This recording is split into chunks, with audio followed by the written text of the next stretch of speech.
Shalom Bapak Ibu, sahabat Galilea dan seluruh subscriber Galilea Network yang diberkati oleh Tuhan Yesus. Senang boleh menjumpai Bapak Ibu di akhir pekan. Apa kabarmu?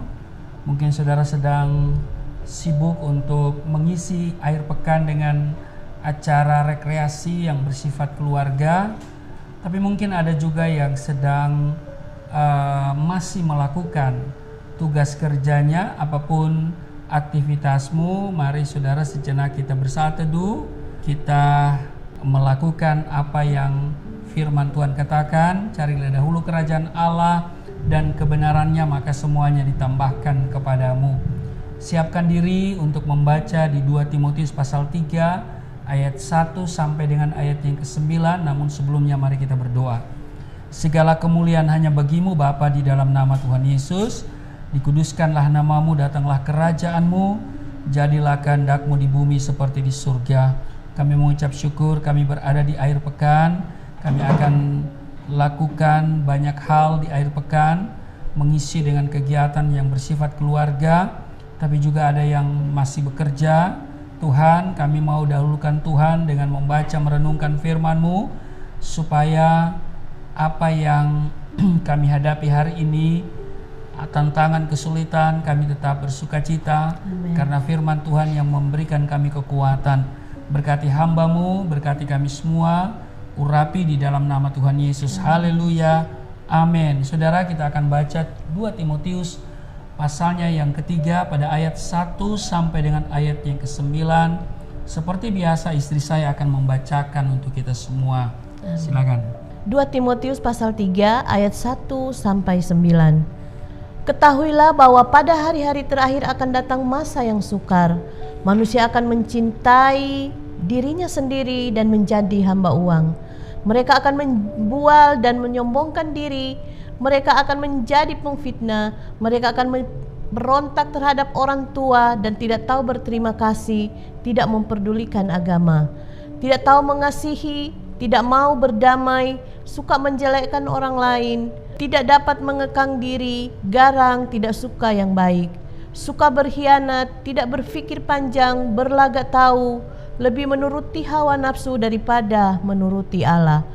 Secara lahiriah mereka menjalankan ibadah mereka, tetapi pada hakikatnya mereka memungkiri kekuatannya. Jauhilah mereka itu. Sebab di antara mereka terdapat orang-orang penyeludup ke rumah orang-orang lain dan menjerat perempuan-perempuan lemah yang syarat dengan dosa dan dikuasai oleh berbagai-bagai nafsu. Ayat 7, yang walaupun selalu ingin diajar namun tidak pernah dapat mengenal kebenaran. Ayat 8, sama seperti Yanes dan Yambres menentang Musa, demikian juga mereka menentang kebenaran. Akal mereka bobrok dan iman mereka tidak tahan uji. Ayat 9, tetapi sudah pasti mereka tidak akan lebih maju, karena seperti dalam hal Yanes dan Yambres, kebodohan mereka pun akan nyata bagi semua orang. Saudara, di ayat 1, ketahuilah bahwa hari-hari terakhir akan datang masa yang sukar. Kepada Timotius, anak rohani daripada Rasul Paulus mengingatkan bahwa pada hari-hari terakhir menjelang kedatangan Tuhan yang kedua kalinya akan datang masa yang sukar. Saudara, bukankah apa yang disampaikan oleh Rasul Paulus ini benar-benar sedang kita rasakan? Saat ini semua umat manusia di belahan bumi manapun tanpa terkecuali mengalami masa-masa sukar di segala aspek kehidupan ini. Keberadaan kita ini tidak ubahnya seperti seorang prajurit yang sedang bertempur di medan peperangan, sehingga kita tidak boleh bersikap santai, saudara. Kita tidak boleh berleha-leha, apalagi sampai tertidur. Sebab jika kita lengah sedikit saja, kita akan menjadi korban perang. Maka dari itu, Efesus pasalnya yang ke-6 ayat 10 mengingatkan kita, saudara. Efesus pasal 6 ayat yang ke-10. Akhirnya hendaklah kamu kuat di dalam Tuhan, di dalam kekuatan kuasa-Nya. Nah, diingatkan hendaklah kamu kuat di dalam Tuhan, di dalam kekuatan kuasa-Nya. Situasi-situasi sukar yang sedang terjadi tentunya membuat banyak orang menjadi lemah, takut, khawatir, dan kemudian putus asa. Namun saya mau katakan, sebagai anak-anak Tuhan yang mempunyai sandaran firman Tuhan, tentunya saudara dan saya memiliki kehidupan yang berbeda dari orang-orang dunia. Amin. Karena melalui firman-Nya, Tuhan telah memberikan kepada kita kiat-kiat dalam menghadapi masa-masa sukar itu. Amin. Amin. Nah, hal yang harus kita lakukan agar dapat bertahan di tengah kesukaran yang terjadi hari-hari ini, yang pertama, kita harus berdoa. Amin. Doa merupakan salah satu kebenaran penting yang dilakukan dan diajarkan oleh Tuhan Yesus kepada semua orang percaya. Tanpa doa, kita akan mengalami kematian rohani, karena doa dikatakan selalu kita mendengar doa adalah nafas hidup kita. Amin. Nafas hidup orang beriman, juga sebagai sarana mendekat kepada Tuhan dan berbicara dengannya. Amin. Saudara, Tuhan Yesus menasihati saudara dan saya untuk terus berdoa dengan tidak jemu-jemu. Di segala keadaan kita harus tetap berdoa. Amin. 1 Tesalonika pasalnya yang ke-5 ayat 17. Tetaplah berdoa. Sangat sederhana saudara. Kalimatnya sangat pendek. Tetaplah berdoa. Mengapa demikian? Sebab dijawab oleh Yakobus pasal 5:16, doa orang benar bila dengan yakin didoakan sangat besar kuasanya. Amin. Saudara, di dalam doa ada kuasa mengubah ketakutan menjadi kekuatan. Amin. Yosafat ketika bangsanya diserang Bani Moab dan Amon, dia menjadi sangat takut. Lalu ia mengambil keputusan mencari Tuhan. Bahkan kalau saudara baca di 2 Tawarik 20, di sana di ayat 3, dia menyerukan kepada seluruh Yehuda supaya berpuasa. Ketakutan yang ada dalam diri Yosafat kemudian berubah menjadi kekuatan yang dahsyat. Ia dengan penuh keberanian maju berperang dan akhirnya tampil sebagai pemenang oleh karena Tuhan turut bekerja dengan caranya yang heran dan ajaib. Dalam doa juga terkandung kuasa menghasilkan sesuatu yang mustahil menjadi mungkin. Kita tahu satu lagi Hana.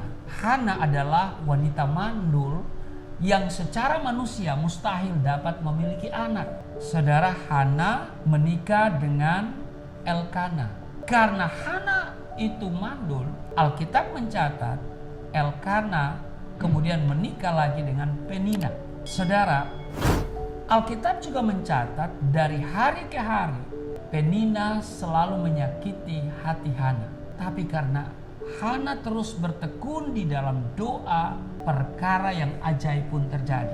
Tuhan mendengarkan seruan doanya, sehingga kalau saudara baca di 1 Samuel pasalnya yang pertama ayat 20, mengandunglah Hana dan melahirkan seorang anak laki-laki. Kata Hana di 1 Samuel pasal 1 ayat 27, untuk mendapat anak inilah aku berdoa, dan Tuhan telah memberikan kepadaku apa yang kuminta daripadanya. Jadi, doa yang dilakukan dengan iman dan penuh keyakinan sangat besar kuasanya. Amin. Jadi saudara, saat menghadapi kesukaran, kita harus makin meningkatkan jam-jam doa kita. Amin. Kita lihat Daniel. Daniel pun melakukan hal ini saudara.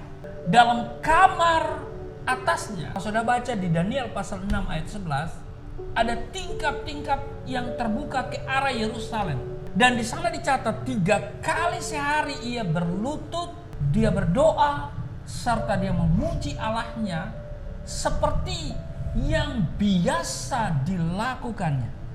Meski harus dimasukkan ke dalam gua singa, Daniel terluputkan dari maut karena tangan Tuhan sanggup mengatupkan mulut singa-singa itu. Saudara, kita tidak akan mampu bertahan di tengah kesukaran bila kita mengandalkan kekuatan kita yang sangat terbatas ini. Betul? Sungguh benar apa yang dikatakan oleh pemazmur di Mazmur 121 pada ayatnya yang kedua. Di sana dikatakan apa? Pertolonganku ialah dari Tuhan yang menjadikan langit dan bumi. Nah, pemazmur berkata, pertolonganku ialah dari Tuhan yang menjadikan langit dan bumi. Amin. Amin. Itu yang pertama. Di saat-saat yang sukar ini, saudaraku yang kekasih, kita harus berdoa. Yang kedua, saudara, kita harus memegang janji Tuhan. Amin. Janji manusia seringkali berujung kepada ingkar dan mengecewakan. Namun, saudara, bila Tuhan yang berjanji cepat atau lambat, pasti dan pasti akan digenapi. Sebab dikatakan Allah bukanlah manusia sehingga ia berdusta, bukan anak manusia sehingga ia menyesal. Masakan ia berfirman dan tidak melakukannya, atau berbicara dan tidak menepatinya. Itu saudara lihat di Bilangan pasal 23 ayatnya yang ke-19. Itulah sebabnya Daud berkata di Mazmur 119 ayat 11, dalam hatiku aku menyimpan janjimu supaya aku jangan berdosa terhadap engkau. Karena keteguhannya dalam memegang janji Tuhan ini, Daud memiliki keberanian ilahi saat berhadapan dengan Goliat. Karena ia sangat percaya akan kebesaran dan kuasa Tuhan. Amin. Nah, saudaraku, sahabat Galilea dan seluruh subscriber Galilea Network yang diberkati oleh Tuhan Yesus, di tengah kesukaran dan goncangan yang terjadi saat ini, mari kita makin melekat kepada Tuhan melalui doa dan iman percaya kita kepadanya. Amin. Sebab inilah kemenangan yang mengalahkan dunia, yaitu iman kita. Itu tertulis di 1 Yohanes 5 ayat 5. Amin. Tuhan Yesus memberkati. Mari kita berdoa. Kami diingatkan hari ini untuk terus berpegang pada janji Tuhan. Kami tidak akan berpegang pada janji manusia, sebab janji manusia akan selalu berujung pada kekecewaan, dan dia yang berjanji, dia yang selalu mengingkari janjinya. Tapi janji Tuhan ya dan amin. Karena itu kami akan terus pegang, kami akan selalu bersandar kepada Tuhan. Kami tidak akan andalkan siapapun. Kami harus pegang janji Tuhan, sebab janji Tuhan itu murni dan pasti digenapi dalam hidup kami. Terpujilah Engkau, berkati seluruh sahabat Galilea yang mengikuti tayangan Saat Teduh pada pagi hari ini. Apakah mereka sedang mempersiapkan diri untuk kegiatan yang sifatnya keluarga, atau mereka yang siap-siap untuk menuju tempat kerja? Kiranya Tuhan menyertai, Tuhan memberkati hari ini. Perlindungan Tuhan sempurna atas mereka. Hari ini ada sukacita, ada damai sejahtera. Hari ini ada kemenangan bagi kami semua. Berkati kesehatan, berkati keuangan, berkati rumah tangga mereka semua. Di dalam nama Tuhan Yesus. Haleluya. Amin.